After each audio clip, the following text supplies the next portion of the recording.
कारगिल की भूमि पर एक युद्ध छिड़ा था भयंकर। दुश्मन के नापाक इरादे तब भी साकार न हुए, क्योंकि वहां उनसे निपटने को हमारा सैनिक खड़ा था तनकर। भारत भूमि, जिस पर आज से नहीं शुरू से ही सबकी नजर रही है। कभी हमारे देश को लूटा तो कभी हमारे देश के लोगों को। बल से तो वे सक्षम नहीं थे, इसीलिए सहारा हमेशा छल का लिया।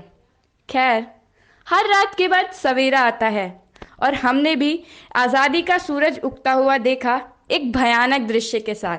वो था हमारे देश का बंटवारा। बंटवारा केवल एक देश की सरहदों का नहीं था, बल्कि एक ही मुल्क में प्यार से रहने वाले दो लोगों में मजहबी नफरत का था। आज आज़ादी के इतने साल बाद भी ये दो मुल्क दुश्मन ही हैं, जिसका ही एक परिणाम कारगिल युद्ध था। पाकिस्तान की नज़र सदैव से ही हमारी सीमाओं पर रही थी। इस युद्ध का कारण था बड़ी संख्या में पाकिस्तानी सैनिकों व पाक समर्थित आतंकवादियों का लाइन ऑफ कंट्रोल, यानी भारत पाकिस्तान की वास्तविक नियंत्रण रेखा से भीतर प्रवेश करना।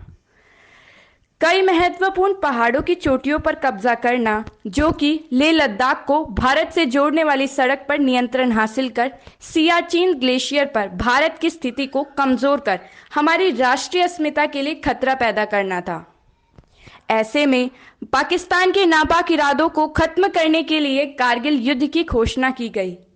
यह हमारे पूर्व प्रधानमंत्री श्रीमान अटल बिहारी वाजपेयी के नेतृत्व में हुआ था। पूरे भारत में ऐसा माहौल था, जो सैनिक छुट्टियों पर थे वे भी युद्ध का आगाज सुनकर दौड़े चले आए। कहते हैं, अपनी मातृभूमि पर प्राण न्यौछावर करने का मौका हर किसी को कहाँ मिलता है। पूरे 2 महीने चले इस युद्ध में भारतीय थल सेना व वायुसेना ने लाइन ऑफ कंट्रोल पार न करने के आदेश को ध्यान में रखते हुए अपनी मातृभूमि में घुसे आक्रमणकारियों को मार भगाया था। स्वतंत्रता का अपना ही मूल्य होता है, जो वीरों के रक्त से चुकाया जाता है। इस युद्ध में हमारे लगभग 527 से अधिक वीर योद्धा शहीद हो गए। वे 1300 से ज्यादा घायल हो गए, जिसमें से अधिकांश अपने जीवन के 30 वसंत भी ना देख पाए थे। इन शहीदों ने भारतीय सेना की शौर्य व बलिदान की उच्च सर्वोच्च परंपरा को पालन किया, जिसकी सौगंध हर सिपाही तिरंगे के समक्ष लेता है। इन रणबांकुरों को यह दिवस विशेषतः समर्पित है। इनके शौर्य को भारत सदैव याद रखेगा।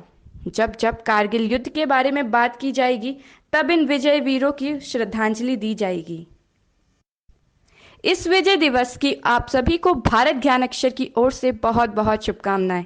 ईश्वर हमारे वीर सपूतों को सदैव हमारे मन में जीवित रखें और इनसे प्रेरणा लेकर भारत का बच्चा बच्चा कहे, भारत माता की जय, भारत माता की जय।